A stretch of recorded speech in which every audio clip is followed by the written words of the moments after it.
मेरे दोस्तों, अगर वाकया करबला को देखें तो भी जुल्म जरूर है, बर्बरियत जरूर है। कायनात में इन जालिमों ने, इन कूफियों ने, इब्ने ज़ियादियों ने, शिमरियों ने, यजीदियों ने यजीद की हुकूमत के दौर में अपना मुंह काला जरूर किया है, लेकिन वो खतीब भी जालिम है जो इस करबला के शोहदा का पूरा तारुफ नहीं कराता। पूछो ना कितने शहीद सन? अजी 72 सन। मौलाना पेन दिखाएं जरा, यूं लीजिए पेन और एक रखिए कागज। काजी भाई जी एक कागज लें।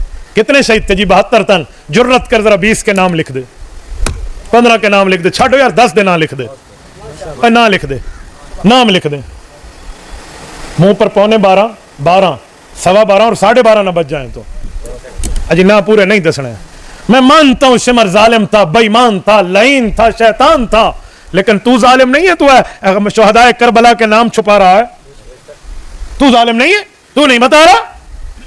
क्यों नहीं बताता? अच्छा होर छड़ो, आहले बैत ने कितने अफराद सन? इन्हां दी तादाद 10 दो। 72 में आहले बैत के अफराद 21 हैं, 51 इनके दोस्त यार हैं, 21-51 मिलके 72 हैं। ये 72 टन शोहदा है।